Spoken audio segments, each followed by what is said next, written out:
UP विधानसभा चुनाव को लेकर हलचल तेज हो गई है। बीजेपी के खिलाफ मोर्चा खोलने वाले सुहेलदेव भारतीय समाज पार्टी के अध्यक्ष ओम प्रकाश राजभर ने समाजवादी पार्टी के साथ गठबंधन कर लिया है। ओम प्रकाश राजभर ओबीसी राजनीति के बड़े चेहरे हैं। आइए जानते हैं ओम प्रकाश राजभर को। ओम प्रकाश राजभर ने 2017 विधानसभा चुनाव में गाजीपुर की जहूराबाद सीट से चुनाव लड़ा और जीते भी। इस चुनाव में उनकी पार्टी कुल 8 सीटों पर लड़ी थी और 4 सीटों पर जीत हासिल की थी। चुनाव के दौरान चुनाव आयोग को दिए हलफनामे में हर उम्मीदवार को अपनी संपत्ति का ब्यौरा देना होता है। इसी हलफनामे में ओम प्रकाश राजभर ने बताया था कि उनके पास कुल 1,68,00,000 रुपए की संपत्ति है। 2017 में उनके परिवार के पास कुल कैश 1,22,000 रुपए था।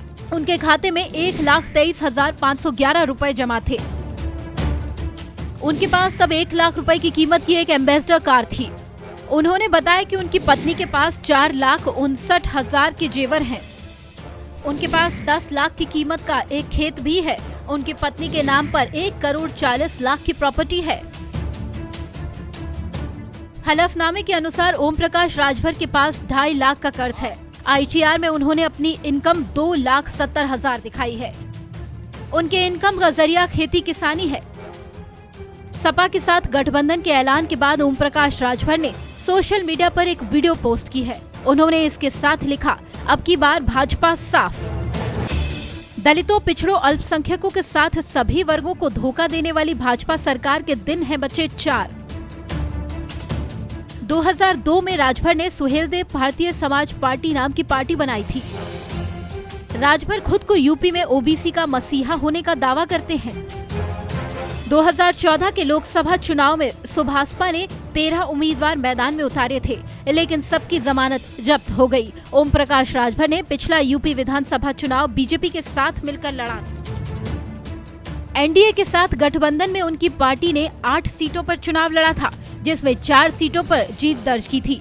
योगी सरकार में उन्हें मंत्री बनाया गया। कई बार उन्होंने सरकार के खिलाफ बयान दिया, जिसके बाद सरकार ने उन्हें बर्खास्त कर दिया।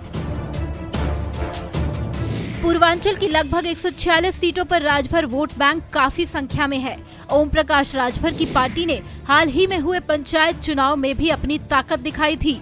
जिला पंचायत सदस्यों के चुनाव में राजभर की पार्टी से जुड़े 117 सदस्य जीते थे। 2700 ग्राम पंचायत चुने गए और 1800 बीडीसी सदस्य चुने गए। बलिया और आजमगढ़ में बीजेपी को जिला पंचायत अध्यक्ष का चुनाव हराने में राजभर ने बड़ी भूमिका निभाई थी। यूपी विधानसभा का चुनाव 2022 में होगा। यूपी में कुल 403 विधानसभा सीटें हैं। 2017 में हुए विधानसभा चुनाव में बीजेपी ने 312 सीटें जीती थी। समाजवादी पार्टी को 54 सीटें मिली थी और बसपा को 19 सीटों पर जीत मिली थी। वहीं कांग्रेस को 7 सीटों में संतोष करना पड़ा था।